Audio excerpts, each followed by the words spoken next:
President Borge Brende, ladies and gentlemen, the calm and peace up here on the magic mountain in Davos is at stark contrast to a world whose old order is unraveling at breathtaking pace. Let me share with you how the new German government is looking at these tectonic shifts and how we are addressing them. These shifts have the most profound ramifications for our freedom, for our security, and for our prosperity. In these weeks and months, we are witnessing a new era has already begun. Russia's war of aggression against Ukraine has been the most drastic expression so far. But change runs much deeper.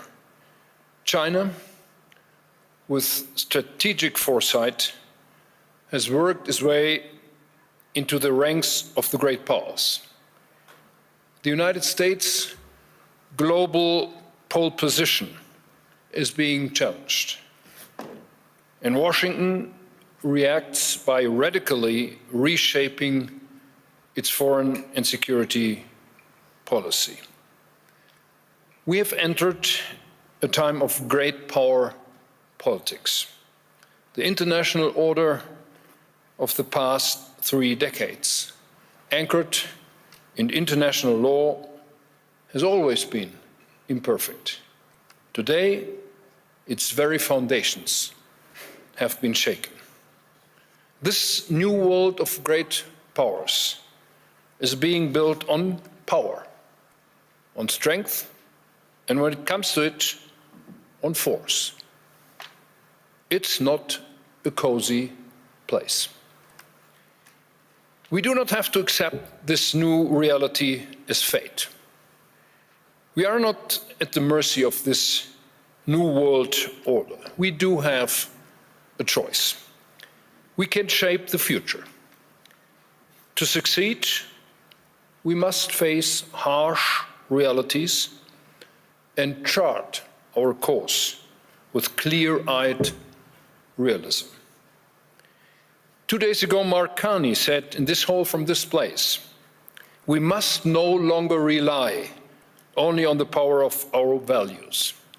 We must also recognize the value of our power. I share that view. And when I look into this room, into this hall, I want to say most of us share it. And that is a good starting point. European friends, if I may say so, our power today rests on 3 pillars: our security, our competitiveness, and our unity. First, we must invest massively in our ability to defend ourselves, and we are doing this. Second, we must rapidly make our economies competitive, and we are doing this. Third, we must stand closer together among Europeans and among like-minded partners. We are doing this. As we forge ahead, we must never forget one thing: a world where only power counts is a dangerous place. First for small states, then for the middle powers, and ultimately for the great ones. I do not say this lightly. In the 20th century, my country, Germany, went down this road to its bitter end. It pulled the world into a black abyss.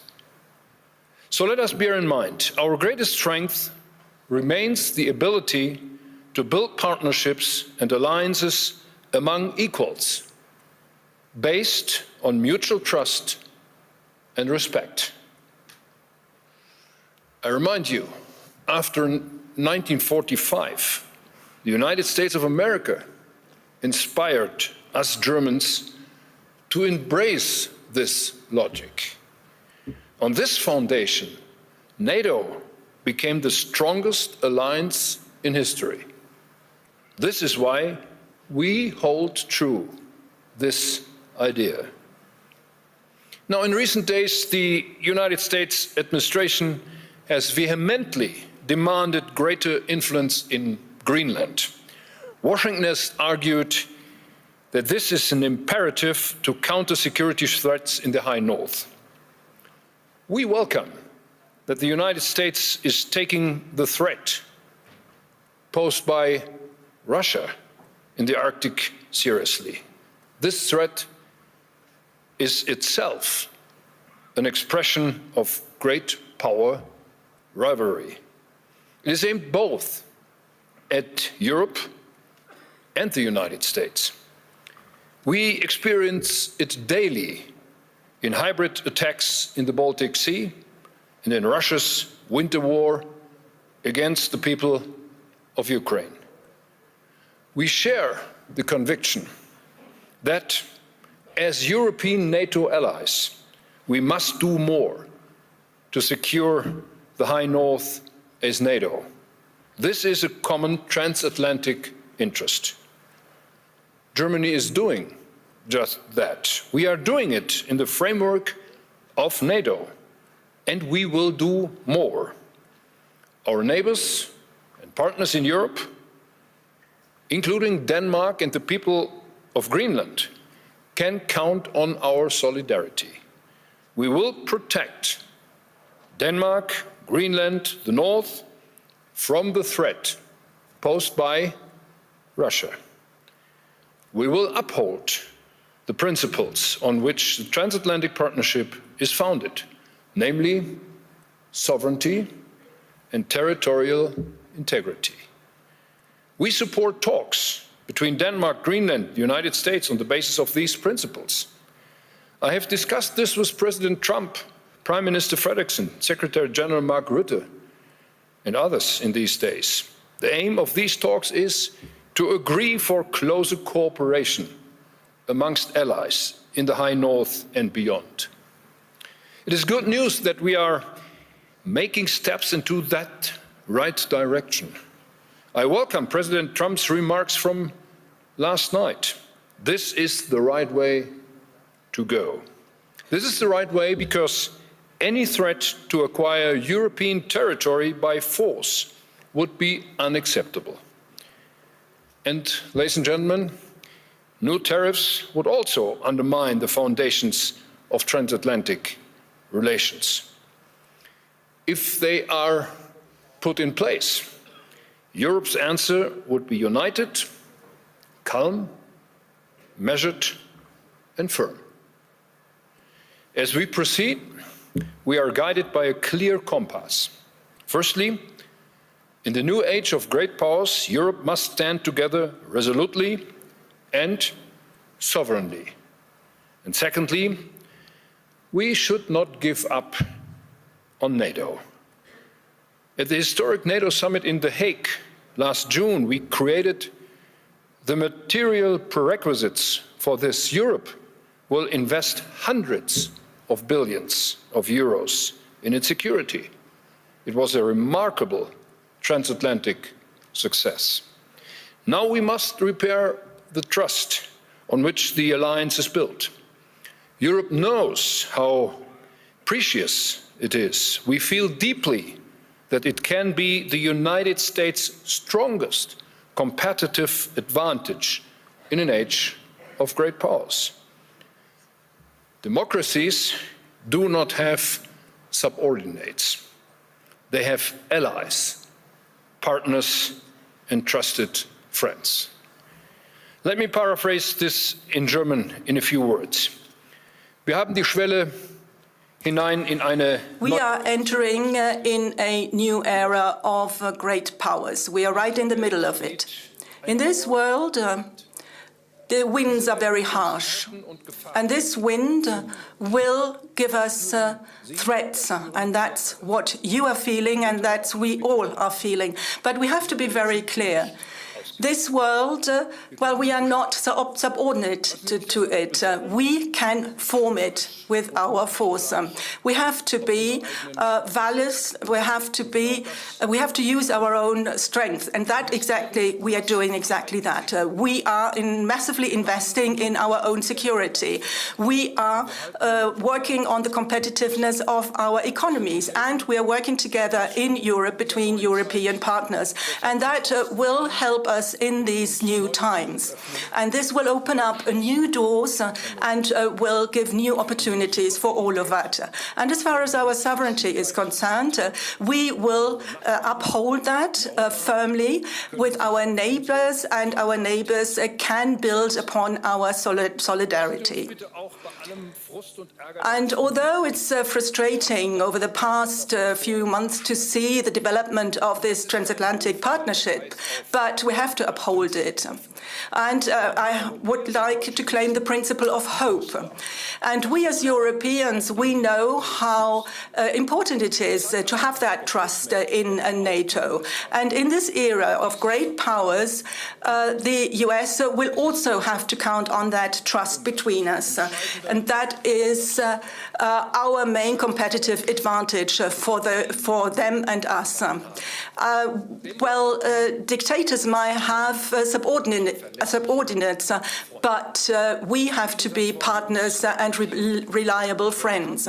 And that is a sentence that will form the basis of our work, and we will work hard on it, that will not be forgotten. The government set two goals. First, Germany has to regain economic strength.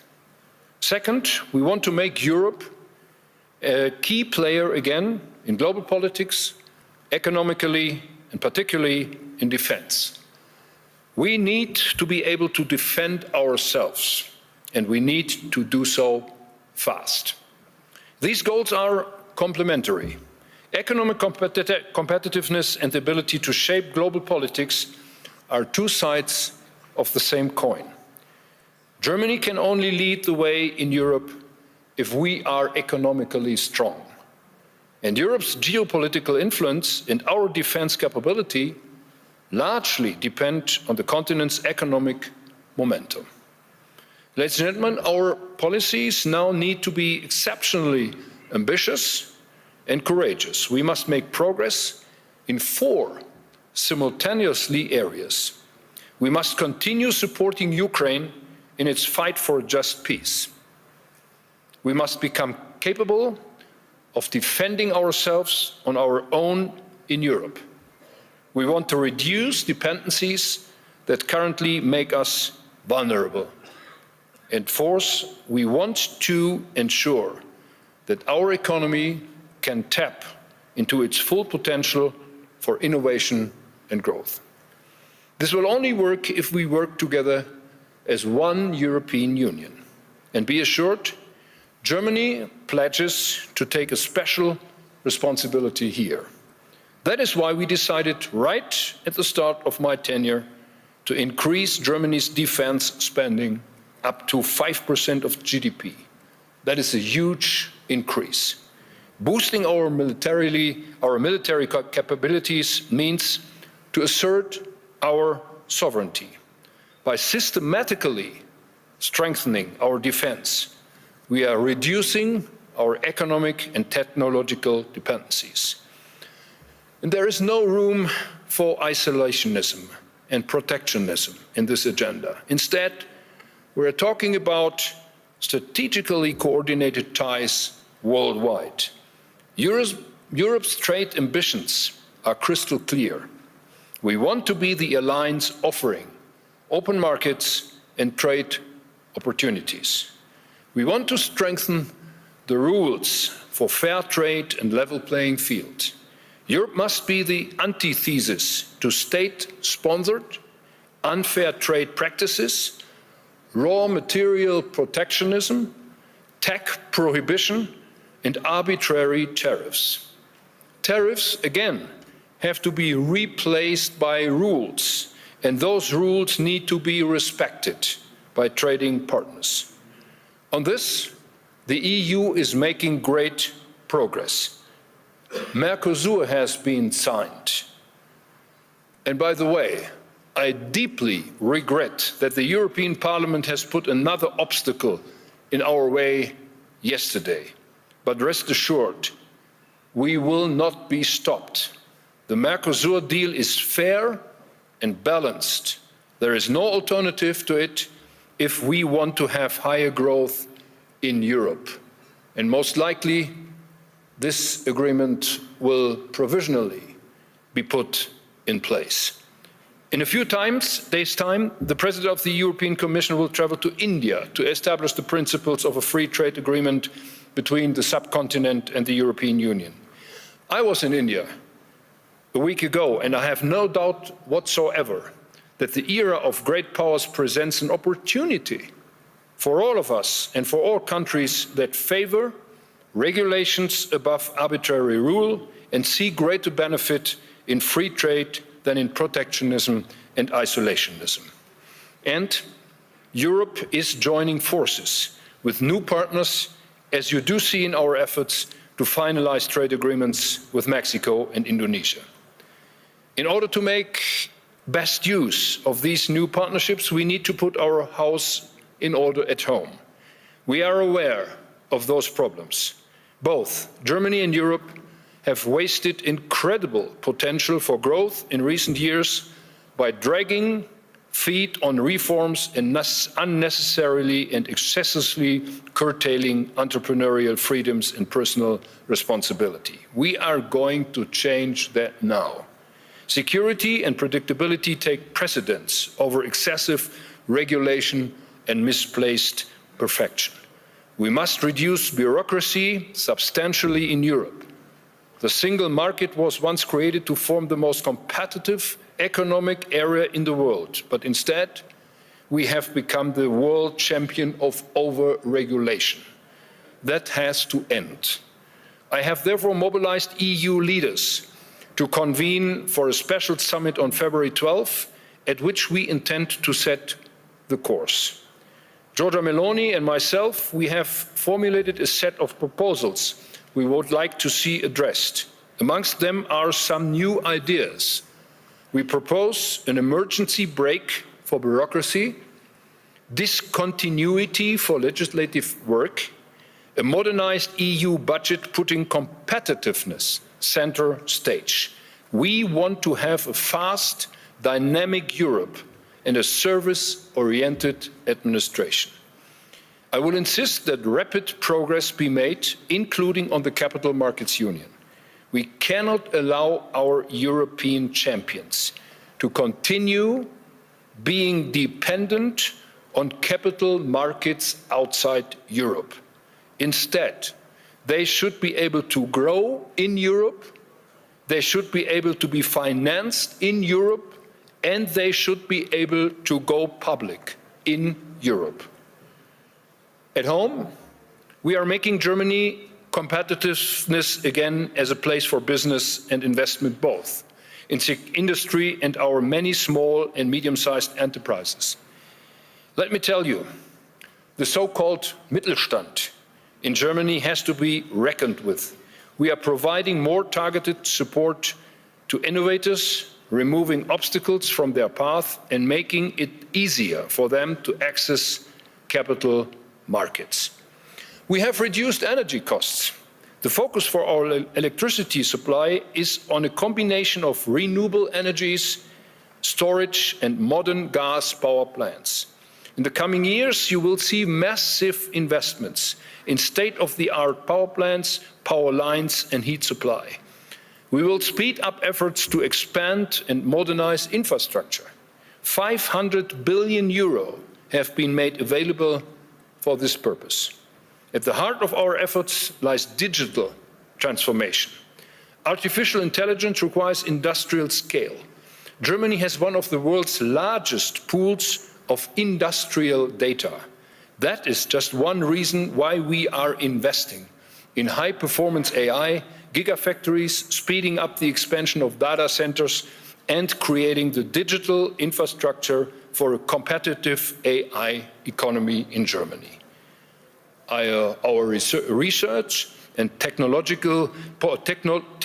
policy is guided by a new high-tech agenda.